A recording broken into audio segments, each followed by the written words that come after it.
एक मुद्दा बहुत ज़रूरी है आंध्र प्रदेश से जुड़ा हुआ आज की डेट में। आंध्र प्रदेश सरकार 3 राजधानियां बनाना चाहती है, 3 कैपिटल्स। कुरनूल जिसमें जुडिशियल कैपिटल होगी, अमरावती जो कि लेजिस्लेटिव कैपिटल होगी, और तीसरी विशाखापट्टनम जो कि एग्जीक्यूटिव कैपिटल होगी, एग्जीक्यूटिव एडमिनिस्ट्रेटिव। ऐसे में उनके द्वारा एक बिल पास किया गया, किनके द्वारा? लेजिस्लेटिव असेंबली, विधानसभा के द्वारा बिल पास किया गया। और उस बिल को ऐसा वहाँ के मुख्यमंत्री आरोप लगाते हैं कि अपर हाउस यानी कि विधान परिषद ने डिले करने का, स्टॉल करने का काम किया। ऐसे में विचार है कि विधान परिषद को ही हम डिसॉल्व कर देंगे, ख़त्म कर देंगे। इस पर हमारा आज का लेक्चर है। ये बहुत बड़ा और इम्पॉर्टेंट लेक्चर है कि विधान परिषद किन राज्यों में है, संविधान सभा कॉन्स्टिट्यूएंट असेंबली क्या सोचती थी, विधान परिषद होनी भी चाहिए कि नहीं, सेंटर में राज्यसभा है तो स्टेट्स में विधान परिषद की फिर क्या पोजीशन है, क्या वो राज्यसभा के बिल्कुल आइडेंटिकल है। ये सारी चीज़ें बनती हैं और इसको लोकतंत्र के कॉन्टेक्स्ट में भी हम देखने की कोशिश करेंगे। हम विधान परिषद के अगेंस्ट और विधान परिषद के फेवर में हर चीज़ को डिस्कस करते हुए आपके सामने बहुत सी चीज़ें रखेंगे। चलिए पहले थोड़ी जानकारी लेते हैं कि विधान परिषद होती क्या है। मैंने सभा तो नहीं बोल दिया, विधान परिषद ही बोला। देखिए सिंपल तौर पे समझिए, जब हम बात सेंटर की करते हैं तो सेंटर में आपको दिखती है पार्लियामेंट। जब हम पार्लियामेंट का जिक्र कर रहे हैं, यहाँ पे आपको नज़र आते हैं 2 हाउस, एक होता है लोअर हाउस, एक होता है अपर हाउस। लोअर हाउस को हम कहते हैं लोकसभा और अपर हाउस को हम बोलते हैं राज्यसभा। राज्यसभा। अपर हाउस को एक और नाम से हम जानते हैं house of elders, house of elders, और दूसरे नाम से हम इसे जानते हैं परमानेंट हाउस। ये परमानेंट हाउस होता है। और अगला जो इसका इम्पॉर्टेंट राज्यसभा का ही इंग्लिश वर्जन है वो है council of states, council of states. तो राज्यसभा, तो इसे आप अपर हाउस भी कहते हैं, इसे राज्यसभा भी कहते हैं, इसे हाउस ऑफ एल्डर्स भी कहते हैं, ये परमानेंट हाउस भी कहते हैं, इसी को काउंसिल ऑफ स्टेट भी कहते हैं। लोअर हाउस को आप लोकसभा के तौर पर जानते हैं और हाउस ऑफ द पीपल के तौर पर जानते हैं। आई बात समझ में? इसी को रिजेंबल करते हुए स्टेट्स में आपको क्या नज़र आता है? सेम लोअर हाउस और अपर हाउस। स्टेट्स में वो जो लोअर हाउस है उसे वहाँ पे कहा जाता है लेजिस्लेटिव, लेजिस्लेटिव असेंबली। असेंबली का मतलब होता है सभा और लेजिस्लेटिव का मतलब होता है विधान, मतलब कानून बनाना। तो विधानसभा होती है लोअर हाउस, और अपर हाउस को वहाँ पे कहते हैं लेजिस्लेटिव काउंसिल। तो लेजिस्लेटिव का मतलब फिर से वही विधान, और काउंसिल का मतलब परिषद।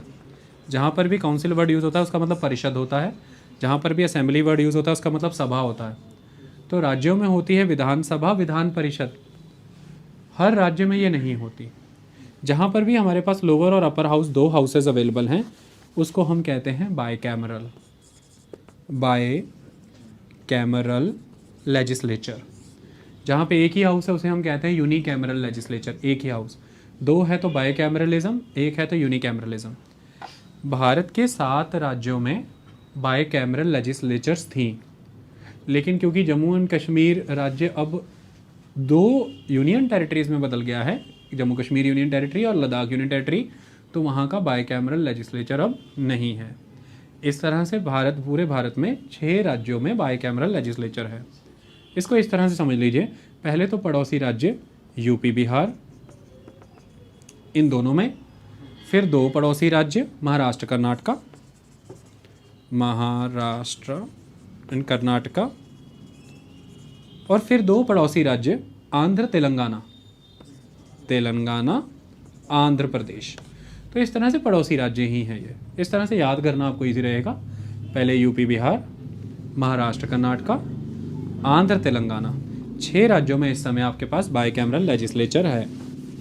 बाकी राज्यों में बायकैमरल लेजिस्लेचर नहीं है।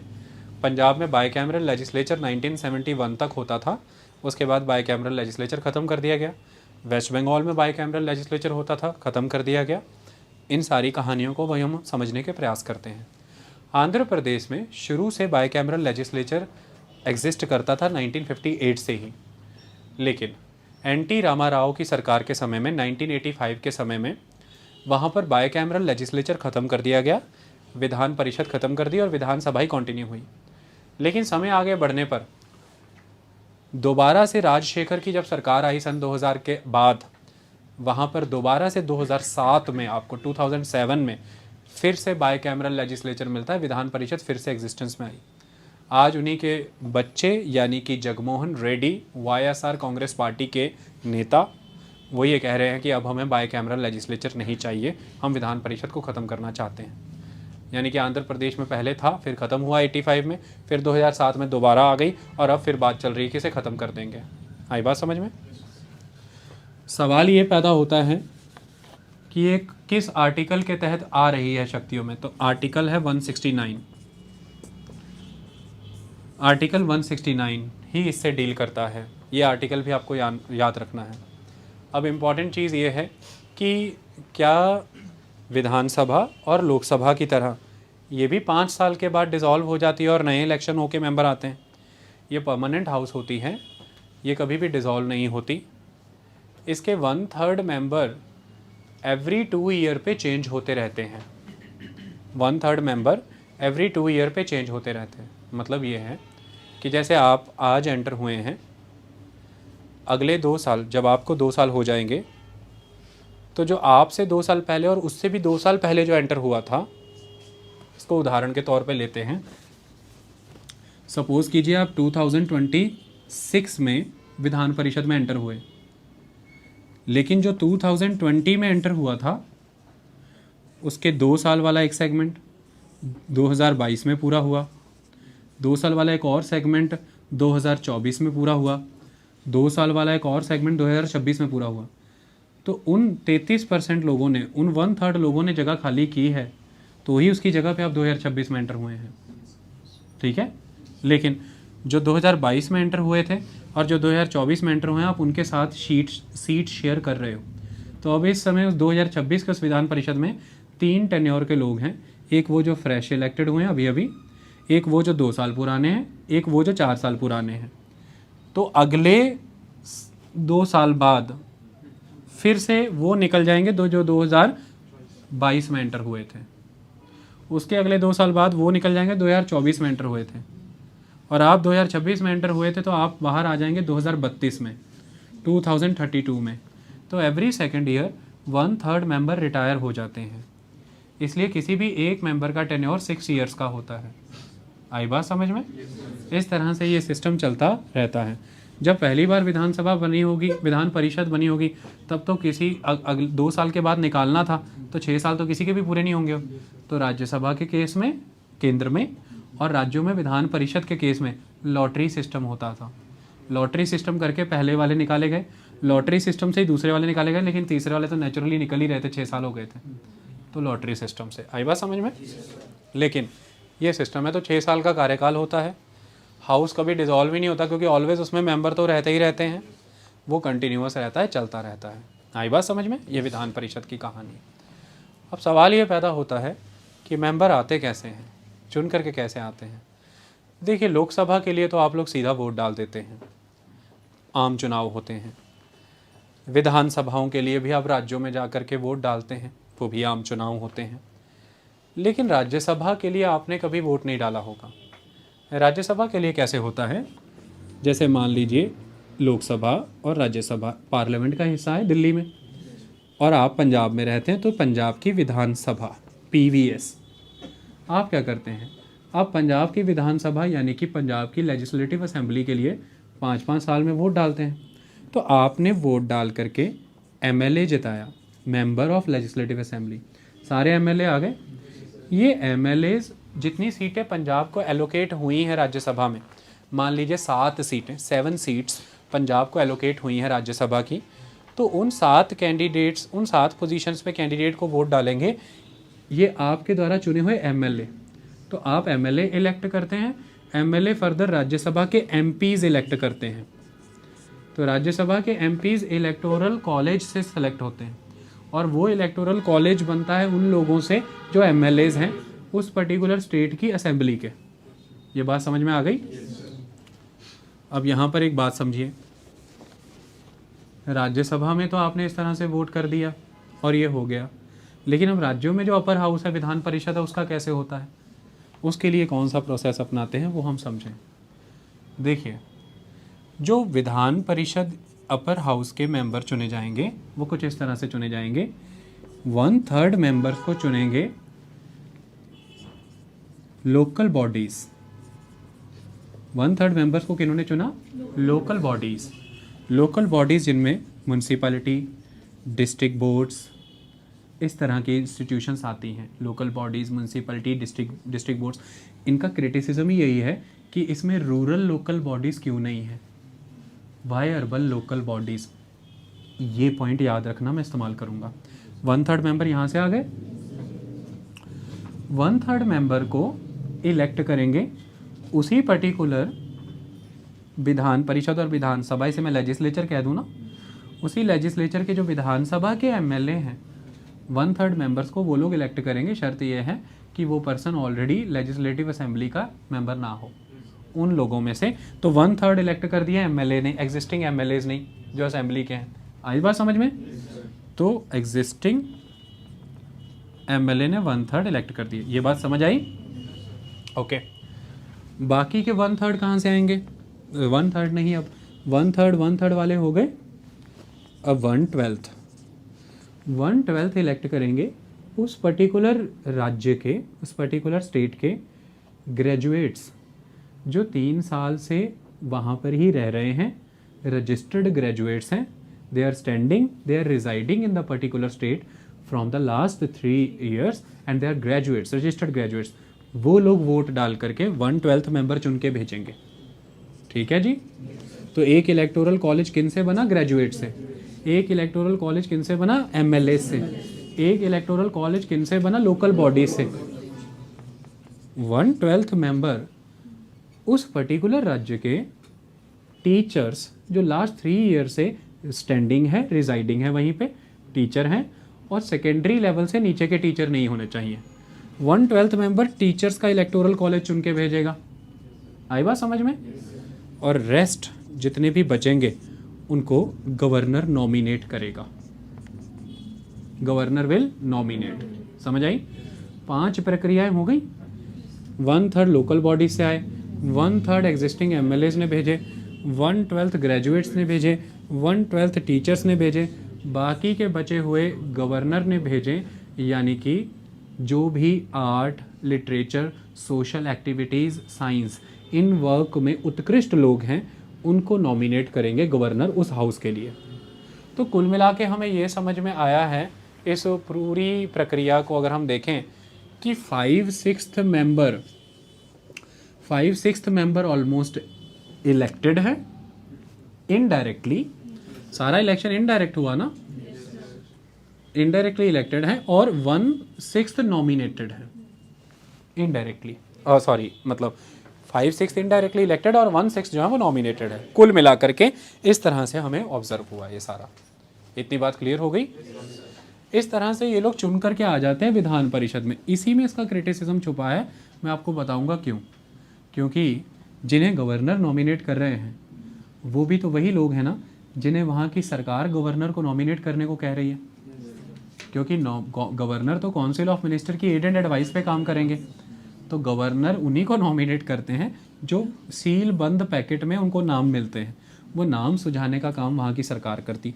तो गवर्नमेंट की नॉमिनेशन के बाद भी सरकार का दबदबा ऑलरेडी जिनके पास मेजोरिटी है लेजिस्लेटिव असेंबली में। दूसरा, 1/3 मेंबर सीधे एमएलए भी चुन रहे हैं लेजिस्लेटिव असेंबली के, तो नेचुरली जो पावर में मेजोरिटी में गवर्नमेंट है उसको ज़्यादा ही यहाँ पर स्कोप मिलेगा। रेस्ट बात आ जाती है लोकल बॉडी, 1/12 ग्रेजुएट, 1/12 टीचर्स। ये समीकरण अभी मैं यूज़ करूँगा, इसलिए मैंने ये यहाँ पर समझाया, ये ज़रूरी था। समझ में आ गई? पर्सन कौन होना चाहिए? पर्सन भारत का नागरिक होना चाहिए। लेजिस्लेटिव असेंबली के लिए उम्र 25 साल होती है, लेकिन लेजिस्लेटिव काउंसिल के लिए उम्र 30 साल होती है। तो 30 साल का होना चाहिए, भारत का नागरिक होना चाहिए, वहाँ के इलेक्टोरल रोल में उसका नाम होना चाहिए, वो वोटर होना चाहिए। लेकिन इतना ही नहीं, वो वहाँ का बाशिंदा होना चाहिए, वो वहाँ का रेजिडेंट होना चाहिए।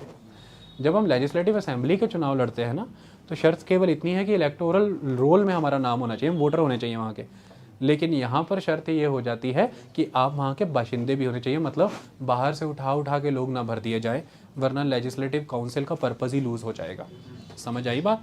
तो बाशिंदा होना चाहिए, वहाँ का रेजिडेंट होना चाहिए और वोटर होना चाहिए वहाँ का, 30 साल उम्र होनी चाहिए और उसके पास अपनी भारतीय नागरिकता होनी चाहिए, अनसाउंड माइंड का नहीं होना चाहिए और इलेक्शन कमीशन के सामने उसने ओथ का सर्टिफिकेट सबमिट किया हो।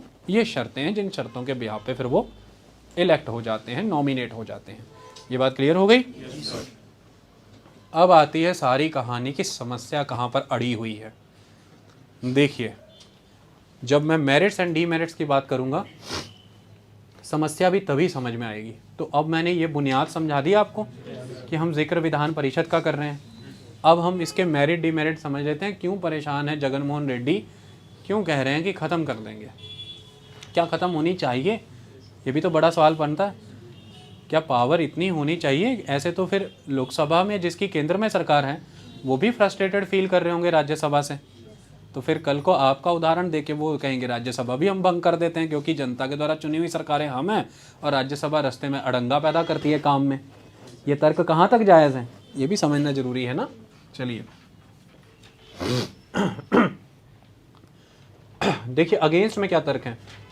इधर सुपरफ्लॉस और मिस्चीवियस, इधर सुपरफ्लॉस और मिस्चीवियस। क्या मतलब है इसका सुपरफ्लॉस? और ये सुपरफ्लूइड बॉडी है एक और मिस्चीवियस भी है, दोनों हैं। कैसे समझें? तर्क देने वाले ये तर्क देते हैं कि अगर अपर हाउस में विधान परिषद में वही मेंबर हुए जो मेंबर सरकार से जुड़े हुए मेंबर हैं, मतलब जिनकी मेजॉरिटी विधानसभा में या लोअर हाउस में, अगर उन्हीं के फेवरेबल लोग अपर हाउस में ही हो गए तो फिर पर्पज़ ही क्या हुआ अपर हाउस का? तो ये तो सुपरफ्लॉस बॉडी हो गई एक तरह की। मतलब एनुअली 70 से 80 करोड़ रुपए का खर्चा आता है इसको चलाने में। जगन मोहन रेड्डी यही तर्क दे रहे हैं कि एक्सचेकर पे बर्डन है, क्यों डालना।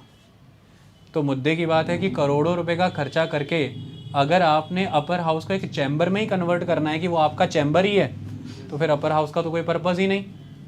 तो इसलिए फिर इस पे आरोप लगते हैं कि ये सुपरफ्लॉस बॉडी हो जाती है, क्योंकि जिनकी सरकार है राज्य में तकरीबन उन्हीं के ही मेंबर चुन करके अपर हाउस में भी आ रहे हैं, via local body, via nomination, via students या फिर वाया ग्रेजुएट्स या फिर टीचर्स, जैसा भी करके। तो इट इज़ अ सुपरफ्लॉस बॉडी, अपना पर्पज़ ही नहीं सर्व कर रही। लेकिन दूसरा आरोप मिस्चीवियस का भी है। मतलब अब जनता के द्वारा चुनी हुई सरकार जिस पे जनता ने फेथ जताया है, उनको बहुमत है, प्रचंड बहुमत है। इस समय जगन मोहन रेड्डी के पास 175 से 151 सीटें वहाँ की विधानसभा में जगन मोहन रेड्डी की पार्टी के पास है, YSR Congress party, YSR CP. और ऑपोजिशन में है टीडीपी तेलुगु देशम पार्टी चंद्रबाबू नायडू की। अब क्या हो कि जब आप अपर हाउस में जाते हैं तो अब हुआ क्या है, जब लेजिस्लेटिव असेंबली आंध्र प्रदेश विधानसभा से बिल पास होकर के ऊपर पहुंचा है विधान परिषद में, तो वहाँ पर है 58 सीट्स। उन 58 सीट्स में से वाईएसआर कांग्रेस पार्टी मैंने जगन मोहन रेड्डी के पास सिर्फ है 9, लेकिन जो तेलुगु देशम पार्टी है चंद्रबाबू नायडू की, उनके पास सीट्स हैं 28। और अगर साथ में बीजेपी के भी सदस्य मिलते हैं फिर तो वो बड़े आराम से जो भी प्रपोजल्स आ रहे हैं उन प्रपोजल्स को वाया चेयरमैन सेलेक्ट कमेटी को भिजवा सकते हैं। जब भी वो प्रपोजल सेलेक्ट कमेटी के पास जाता है, वो 3 महीने के लिए सेलेक्ट कमेटी उसे अपने पास रख सकती है। 3 महीने रखने के बाद सेलेक्ट कमेटी जब उसे वापस देगी, उसके ऊपर विचार होने के बाद 1 महीने के लिए वो फिर से डिस्कशन के लिए भेजा जा सकता है। 4 महीने का मैक्सिमम डिले किसी भी बिल का करा सकता है अपर हाउस। लेकिन राज्यसभा की तरह राज्यों के विधान परिषदों के पास ये शक्ति नहीं है कि वो, जैसे लोकसभा के बिल को तो राज्यसभा में आप बिल ना भी पास करें ना, एक्सेप्ट अगर वो मनी बिल नहीं है तो उसे आप ना भी पास करें, आपके पास शक्तियां हैं लिटरली लेजिस्लेटिव। लेकिन विधान परिषद के पास ये ताकत नहीं है कि वो आपके किसी बिल को नकार दे, पास ना करे। विधान परिषद के पास, मैंने विधान परिषद ही कहा ना, उसके पास ये शक्तियाँ नहीं हैं। वो मैक्सिमम अगर उस बिल के साथ कुछ कर सकते हैं तो डिले ऑफ द 4 मंथ। लेकिन वापस से जब सेलेक्ट कमेटी से वो बिल आएगा हाउस में और विधानसभा लेजिस्लेटिव असेंबली अगर उसे फिर वैसे ही पास करती है तो फिर अब ये बाउंड हो जाता है कि वो बिल पास ही है। मतलब विधान परिषद मैक्सिमम डिले करा सकती है 4 महीने का, लेकिन बिल को ख़त्म नहीं करा सकती। तो इसलिए माना गया है कि ये एक मिस्चीवियस बॉडी हो जाएगी कि जनता के द्वारा चुनी हुए जो नुमाइंदे हैं जिन पे जनता का फेथ है वो लोअर हाउस में है, लेकिन अपर हाउस में उद्योगपति हैं, पुरानी पार्टी के मेंबर हैं, हैंड पिक्ड लोग हैं, वो एक तरह के जनता जनार्दन के द्वारा चुने लोगों के काम नहीं होने दे रहे, अड़ंगा पैदा कर रहे हैं, सिंपली स्टॉल कर रहे हैं डेवलपमेंट को और प्रोजेक्ट्स को। तो it is a mischievous body, ये डेमोक्रेसी का पर्पस सॉल्व नहीं होने दे रही, ऐसा इस पे आरोप है कि अगर तो ये लिटरली वेस्टेड इंटरेस्ट के लोगों से भर गया अपर हाउस, जैसे इस समय टीडीपी है वहाँ पर, या फिर और कोई उद्योगपति या बाकी लोग हैं, तो वो तो फिर असेंबली का कोई बिल पास ही नहीं होने देंगे, वो हर 4-4 महीने करके स्टॉल करते रहेंगे। ऐसे बिल्स अगर स्टॉल होते रहे तो फिर तो काम ख़राब हो जाएगा, क्योंकि फिर प्रोजेक्ट रुक जाएंगे। ऐसे में जनता का फेथ तो सरकार पे था, जनता तो ये तर्क नहीं सुनेगी कि भाई ऑपोजिशन की वजह से नहीं हो पाया, जनता डिलीवरी मांगती है, डिलीवरी आप दे नहीं पा रहे हैं, ऐसे में आपका जो इमेज है वो ख़राब होता है, आपके भी पर्पस सॉल्व नहीं हो पाते। है बात समझ में? अगला है नॉट एन इफेक्टिव चेक। वो इसी पॉइंट में मैंने जस्टिफाई कर दिया, राज्यसभा के पास शक्ति है कि वो बिल को ना भी पास करे, पहली बात, लेकिन इनके पास ये शक्ति नहीं है कि ये बिल को मना कर दें। ये बिल को सिर्फ रिवाइजरी पर्पस के लिए भेज सकते हैं। तो upper house of the states it is a revisory body, कि आप एक तरह से बिल की रिवीजन करा रहे हैं कि दोबारा से रिविजिट करके देख लीजिए, बिल को दोबारा से समझिए, पढ़िए, देखिए सही भी है कि नहीं है। ऐसे में ये इतनी इफ़ेक्टिव बॉडी नहीं है। इसके लिए एक उल्लेख करना चाहता हूँ। एक बार थॉमस जेफरसन और जॉर्ज वाशिंगटन, दोनों बड़ी हस्तियाँ हैं, थॉमस जेफरसन जो फाउंडिंग फादर्स में काउंट होते हैं अमेरिका के, और जॉर्ज वाशिंगटन वहाँ के राष्ट्रपति, दोनों में बातचीत हो रही थी। तो थॉमस जेफरसन कहते थे कि भाई वाशिंगटन, अपर हाउस की क्या ज़रूरत है सेनेट की। तो थॉमस जेफरसन से जॉर्ज वाशिंगटन ने पूछा कि आपने अभी क्या किया। उसने कहा कि मैंने कुछ नहीं, मैंने अपनी कॉफ़ी अपने कप से अपने सॉसर में डाली अपनी प्लेट में। कहता क्यों? कहता ठंडी करने के लिए। कहता तो बस फिर अपर हाउस इसलिए चाहिए कि जो तेज़ी में, जल्दबाजी में जो गरम गरम कानून बना देती है असेंबली, उसे बस अपर हाउस में जाके थोड़ा कूल इट करना, ठंडा करना, तब तक लोगों को समझ भी आ जाएगा, क्रिस्टलाइज हो जाएंगी चीज़ें। बाकी होना तो वही है जो तय करेगी असेंबली, होना तो वही है, लेकिन अगर ठंडा हो जाए तो क्या नुकसान है? It is a cooling effect. तो वी नीड अपर हाउस। ऐसा एक उदाहरण है, लेकिन इसमें भारतीय भी एंटर होंगे जब वो कहेंगे कि चाय का तापमान इस पर निर्भर नहीं करता कि वो कप में या सॉसर में है, चाय का तापमान निर्भर करता है केतली पे जिसमें वो पड़ी है, और केतली होती है मेजॉरिटी पार्टी। तो ये मेजॉरिटी पार्टी डिसाइड करेगी कि उसे सॉसर चाहिए कि नहीं चाहिए। समझ आ गई? ये इंडियन कॉन्स्टिट्यूशन कहता है। ये चाय, कप, सॉसर और केतली ना भूलना, ठीक है? संविधान तो कभी नहीं भूलोगे। इसलिए ये बोलते हैं कि ये कोई इफेक्टिव चेक तो है नहीं, सिर्फ डिले करा सकते हैं, शक्तियाँ तो इनके पास है नहीं, सॉसर हैं, ये कूलिंग का इफेक्ट करते हैं। तो ऐसे में ये शक्तियाँ तो ऑलरेडी राज्यों के गवर्नर के पास भी हैं कि अगर वो किसी बिल को कंसिडर कराने के लिए केंद्र के लिए, राष्ट्रपति के लिए रिजर्व रखना चाहते हैं, तो वो कोई बिल रिजर्व रख के राष्ट्रपति की कंसिडरेशन के लिए केंद्र में भेज सकते हैं। फिर जब एक बॉडी ऑलरेडी है तो फिर क्या ज़रूरत है ऐसे में विधान परिषद की? ये तो डुप्लीकेशन ऑफ वर्क हो गया। लेकिन मैं इस मत से इतना सहमत नहीं। क्यों? मान लीजिए उदाहरण के तौर पर केंद्र में सरकार है किसी एक पार्टी की, और उसी पार्टी की सरकार अगर राज्य में भी हो, तो ऐसे में तो फिर वो गवर्नर अगर रिजर्व भी कर लेता उस बिल को, केंद्र को भेजता है, तो पार्टी में, पार्टी लाइन में आपस में तो उनमें सामंजस्य होता ही है ना, उनकी तो आपस में मिली भगत है। तो ऐसे में फिर गवर्नर का वो रोल तो यहाँ पे नल सा हो गया, क्योंकि केंद्र उस पर कोई मनाही करेगा या तय नहीं करेगा, वो उसे पास ही करेगा। ऐसे में गवर्नर के ऊपर एक चेक के तौर पर विधान परिषद रखी जाती है। बात समझ में आई? क्योंकि ये तब तक तर्क ठीक है जब दोनों जगह पे पार्टी अलग है, लेकिन सेम पार्टी की सरकारें हो गई, फिर क्या करेंगे आप? फिर तो गवर्नर आपके विरोध थोड़ा ना जाएगा। ये इंपॉर्टेंट चीज़ है। Strong hold of vested interest, ऐसा माना जाता है वेस्टेड इंटरेस्ट का होल्ड बहुत स्ट्रॉन्ग है। मतलब उद्योगपति यहाँ पर आते हैं, पार्टीज़ के बारे में कहा जाता है कि पार्टी पैट्रॉन हो जाती है। मतलब वैसे सपोज़ कीजिए जगन मोहन रेड्डी की सरकार है असेंबली में, जगन मोहन रेड्डी की तरफ से लोग चुनाव लड़े लेकिन वो नहीं जीत पाए, वोट डाल के तो लोगों ने नहीं जिताया। अब जगन मोहन रेड्डी उन्हें खुश करने के लिए, अपने साथ जुड़े रखने के लिए अपर हाउस में भेज देंगे, नॉमिनेट करा देंगे गवर्नर के थ्रू, मतलब बैकडोर एंट्री जिसे हम कहते हैं। तो मतलब ये है कि जो वेस्टेड इंटरेस्ट हैं, अपनी इच्छा के लोग हैं, उनको आप वहाँ पर फिट कर देते हैं तो उसकी यूटिलिटी ख़त्म हो जाती है। इस तरह से आपको पैट्रॉनशिप की अधिकार देता है, ये आपको आका बना देती है उन मेंबर्स का, और यही चीज़ यूटिलिटी को ख़त्म करता है उस चीज़ की। ये ठीक नहीं, और ये बिल्कुल सही भी है। जो लोग जनता की अदालत में नहीं जीते हैं, जनता की अदालत यहाँ पर वो वाली नहीं है, चुनाव की बात कर रहा हूँ, जो वहाँ नहीं जीते हैं वो मुख्यमंत्री बने हैं। कैसे? 1953 मोरारजी देसाई चुनाव नहीं जीते लेकिन बॉम्बे के मुख्यमंत्री बने, क्योंकि वहाँ के गवर्नर ने उन्हें बॉम्बे लेजिस्लेटिव काउंसिल में नॉमिनेट कर दिया था। बीपी मंडल चुनाव नहीं जीते लेकिन मुख्यमंत्री बने बिहार के। क्यों? क्योंकि वहाँ के गवर्नर ने उन्हें नॉमिनेट कर दिया था लेजिस्लेटिव काउंसिल में।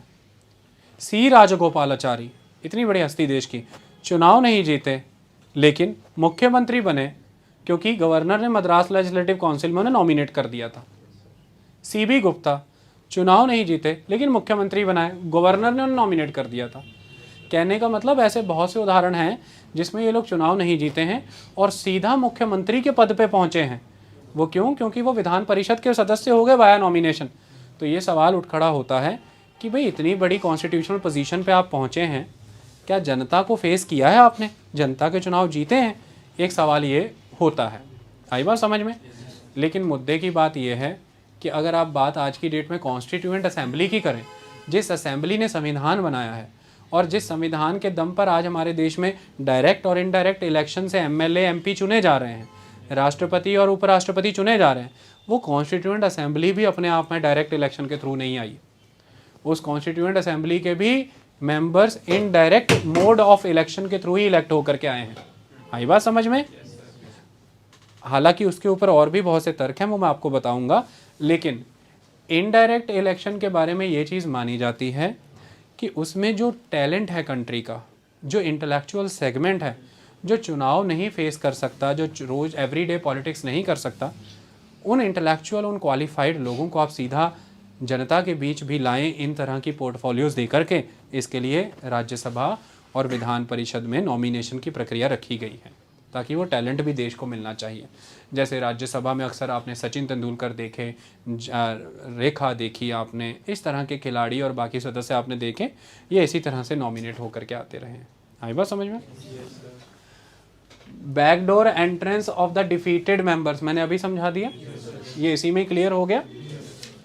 कॉस्टली इंस्टीट्यूशन, कॉस्टली इंस्टीट्यूशन अभी 2013 की बात है।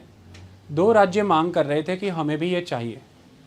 आसाम, 2 राज्य मांग कर रहे थे कि हमें भी अभी ये चाहिए। हाँ, उड़ीसा और राजस्थान। इनसे जब अकाउंट मांगा गया कि भाई कितना खर्चा और कितनी चीज़ें होंगी, तो अकाउंट के तौर पर पता लगा कि लगभग 100 करोड़ रुपए तो बनाने में खर्चा आ जाएगा और 20 से 40 करोड़ रुपया रख रखाव में लगा करेगा एनुअली। तो ऐसा माना जाता है कि राज्य में ऑलरेडी धन नहीं होता, ऐसे में वहाँ के एक्सचेकर के ऊपर बहुत बड़ा खर्चा पड़ता है। और इस समय जगन मोहन रेड्डी का यही मेन तर्क है कि 68.8 करोड़ के अराउंड खर्चा पड़ रहा है इसे मेंटेन करने का, जिसकी कोई यूटिलिटी नहीं है। तो ये एक इम्पॉर्टेंट फैक्टर दिया जाता है। यूटिलिटी डाउटफुल, यूटिलिटी डाउटफुल है। क्यों डाउटफुल है? ध्यान से देखिए, आपने इनडायरेक्टली इलेक्टेड मेंबर भी रख दिए, नॉमिनेटेड मेंबर भी रख दिए। इनडायरेक्टली इलेक्टेड मेंबर में भी आप देखिए कि member legislative assembly 1/3 literally select कर सकती है।